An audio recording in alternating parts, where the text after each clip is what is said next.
Bonjour Constance. Bonjour. Comment ça va? Super bien. Alors tu as l'affiche du Secret de la Chambre Noire. Comment tu t'es retrouvée impliquée dans un Kurosawa? Eh bien, je l'ai rencontré à Paris quand il est venu rencontrer des comédiennes françaises, parisiennes. Et en fait, c'est mon agent qui m'a appelé, qui m'a dit oui, est-ce que ça te dit quelque chose, Kiyoshi Kurosawa? Bah oui, oui, ça me dit quelque chose, oui. Et il m'a dit bon bah écoute, il veut te rencontrer. Et on s'est rencontrés, on a discuté assez longuement. Et en fait, c'est fou parce que j'ai pas passé d'essai, quoi. On s'est juste rencontrés, on a juste parlé. Et en fait, je crois que pour lui, ça a été assez évident, assez vite. Et Il t'a offert le rôle. Voilà. Quand tu as lu le script, qu'est-ce que tu as pensé de Marie la première fois? Vraiment, je me suis dit que c'était mon rôle rêvé, vraiment. Dans quel sens? Parce que je me sentais très proche d'elle quand j'étais plus jeune. Mon rêve, c'était d'être botaniste. Et c'est ce que veut faire Marie. Ce qu'est Marie, en fait. Et je sais pas, en fait, je trouve qu'il y a quelque chose chez elle à la fois d'une grande mélancolie et elle se laisse totalement porter par la volonté de son père, mais en fait, finalement, elle est quand même extrêmement déterminée à être ce qu'elle veut être. Et il y a chez elle ce truc de douceur déterminée qui m'a beaucoup plu et que je trouvais très intéressant à jouer. Il y a quand même une recherche du beau, du parfait. Qu'est-ce que tu en penses, toi, de cette question-là, de cette réflexion sur le beau? Je suis obsédée par la beauté, vraiment. C'est à la fois un avantage comme un inconvénient. Et moi, personnellement, je peux m'imposer des choses très dures dans mon travail et même dans ma vie, parce que faire allégeance à la beauté, c'est très exigeant. Et comment a été l'expérience sur le tournage? Parce que c'est un film relativement intimiste quand même, vous êtes peu d'acteurs, c'est assez fermé, donc comment ça s'est passé? Eh ben oui, moi j'ai vraiment joué qu'avec deux comédiens, j'ai joué qu'avec Olivier Gourmet et Taha Rahim. Mais en fait je suis assez habituée à ça. J'ai peu joué avec beaucoup de comédiens. J'ai surtout eu dans vie de comédienne que quelques partenaires et du coup ça m'a pas troublée. Moi j'aime beaucoup travailler comme ça parce qu'en fait on se disperse pas et on peut vraiment créer une relation de confiance avec ses partenaires quand justement on en a très peu, quoi. J'ai une collègue qui admire ton travail, à qui j'ai demandé qu'est-ce qui fait de Constance Rousseau une bonne actrice selon toi. Elle m'a dit je sais pas trop, elle a un truc spécial. À ton avis, c'est quoi le truc spécial qui font que des comédiens peuvent être des bons comédiens? Je sais pas. Moi, les comédiens qui m'intéressent, c'est les comédiens qui ont une part de mystère et que j'aimerais à la fois élucider, à la fois que j'ai pas du tout envie d'élucider. Enfin, c'est ces gens qui sont bizarres, quoi.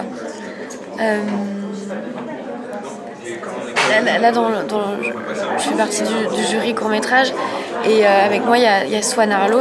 Mais moi Swan Arlo il est bizarre, quoi, et il a vraiment il peut à la fois jouer des aristos comme des personnages plus populaires. Enfin, il a vraiment un truc comme ça super étrange, et puis il a une présence à l'écran qui est troublante, quoi. On t'a connu au cinéma dans Tout est pardonné, mais en fait comment t'es arrivée dans l'industrie? Par hasard. C'est une directrice de casting qui m'a repérée dans la rue en fait qui m'a proposé de passer des essais pour le film de Mia. Et j'avais 16 ans. Ouais. Et j'ai accepté un peu par politesse. Et puis finalement, mes parents, qui n'ont rien à voir avec le cinéma, m'ont dit que ce serait rigolo que j'y aille. Comme ça, j'aurais au moins passé des essais une fois dans ma vie. Ouais. Et j'y suis allée. Et en fait, il se trouve que j'ai été choisie par Mia. Alors, tu as continué tes études parallèlement à ta carrière. C'était important pour toi ? Ouais, c'était très important. Très très important parce que déjà, comme j'ai commencé par hasard et que j'avais vraiment jamais eu l'idée et l'envie d'être comédienne, j'ai eu vraiment du mal et j'ai mis vraiment beaucoup de temps à me dire que j'étais légitime en fait et que j'avais le droit d'être là et que tout ça n'était pas une mascarade. Et en fait, mes études justement me rattachaient à une vie concrète, réelle, et puis surtout ça me donnait des raisons de me lever le matin, et puis enfin, moi je peux pas, j'ai très très envie d'apprendre plein de choses et malgré toutes les études que j'ai pu faire, je me sens encore très très inculte et je suis un peu triste d'avoir fini mes études d'ailleurs. C'est souvent le cas, en plus on est dans un âge de transition, on ne sait pas trop quoi faire après. Mais est-ce que tu te considères aujourd'hui comme une actrice ou tu ne sais, enfin, ou tu cherches encore un peu ? Non, je crois que ça y est, j'ai accepté l'idée maintenant quand on me demande ce que je fais dans la vie. Avant, je contournais la question, et puis maintenant j'assume, je dis que je suis comédienne. Dans ta filmo, on voit que tu prends le temps de choisir tes projets avant d'en enchaîner sur un autre. Donc à quoi tu penses entre deux projets ? Et comment tu acceptes un projet ? Je vais te répondre une réponse extrêmement banale que je pense que tous les comédiens pourront te faire. On accepte un projet parce qu'on aime un scénario, on aime une histoire, on aime la façon dont c'est raconté, qu'on arrive à se projeter dans le personnage qu'on vous propose. Et puis je déteste cette phrase, mais c'est la vérité, c'est une question de rencontre avec le metteur en scène, quoi. Si on est séduit par la personne qui nous propose du travail, ça devient assez évident. Et surtout quand on a aimé l'histoire qu'il veut raconter. Quel a été ton dernier coup de cœur cinématographique ? J'ai vu très tardivement la mort de Louis XIV. Oui. Je l'ai vu il y a quelques semaines. Et j'ai été bouleversée. Moi j'ai vu un peu une forme d'agonie du cinéma qu'incarne Jean-Pierre Léaud, une sorte de fin, voilà, c'est fini quoi, c'est fini, il faut arrêter. C'est presque une injonction aux jeunes réalisateurs, maintenant il faut arrêter avec la nouvelle vague et tout ce qui gravite sur la nouvelle vague, c'est plus possible quoi. Et en fait c'est très beau et puis la lumière est sublime, les larmes à la fin, quand Louis XIV pousse son dernier soupir, c'est sublime quoi. C'est un film très très habité, très inspiré. Ça m'a vraiment beaucoup plu. C'est ça un peu tes affinités, du véritable cinéma d'auteur entre guillemets, plus que des films un peu plus grand public? Ah non, j'aime tout, j'aime vraiment tout. Mais comme la question c'était le dernier vrai choc cinématographique, là c'était ça mon dernier vrai choc cinématographique. Moi j'ai vu il y a pas longtemps aussi, il y a quelques jours, Tony Erdmann que j'ai pas pu voir et je trouvais que c'était un film très intéressant. Moi j'ai trouvé ça très angoissant, j'ai pas jamais rigolé, vraiment ça m'a pas du tout fait rire. Au contraire, moi ça m'a plutôt un peu malaise, provoqué des crises d'angoisse quoi. Ce que ça dit sur le monde du travail contemporain, c'est affreux quoi. Il n'y a aucune rédemption, c'est horrible. Et pourtant c'est vers ceux on se dirige vers ça, quoi. Donc, Ah mais on est dedans. Complètement. Et puis cette tentative du père qui est super belle, super touchante, qui en fait va complètement échouer, quoi. Enfin, si, il y a cette scène très belle où il se serre dans les bras, mais en fait sa fille à la fin elle quitte un cabinet de conseil pour aller dans un autre qui est encore pire. Enfin, il n'y a pas de rédemption, quoi. C'est affreux. C'est clair. Quelles sont tes inspirations dans la vie de tous les jours?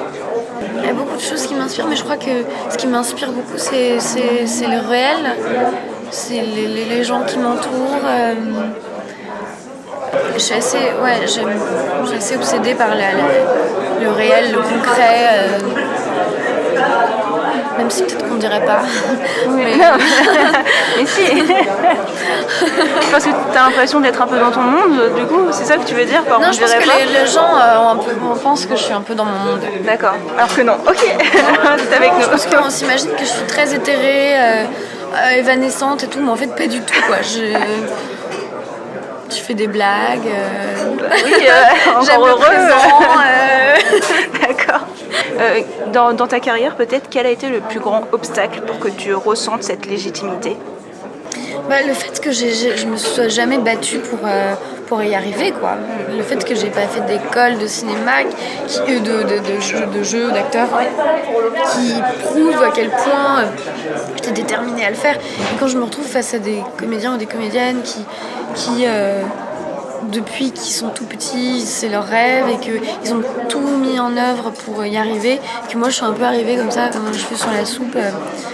La première fois que j'ai joué au cinéma, j'avais un premier rôle, que le film a été à Cannes,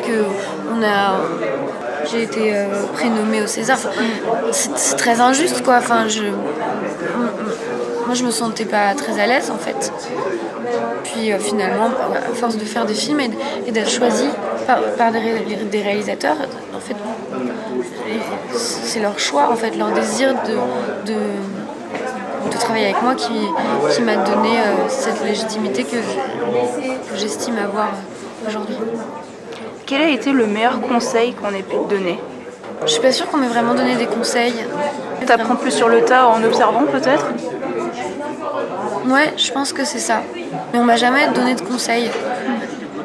Parce qu'en plus, comme j'ai beaucoup travaillé avec des jeunes réalisateurs qui faisaient leur premier film, ils n'avaient pas tellement de conseils à me donner. Et puis Kiyoshi Kurosawa, il est tellement modeste que c'est pas le genre de cinéaste qui donne des leçons. Donc non, je crois qu'on m'a jamais vraiment donné de conseils. Donc tu disais que tu faisais partie du jury pour les courts-métrages à Gérard Armé cette année. Ça fait quoi d'être un membre d'un jury, de devoir juger des œuvres?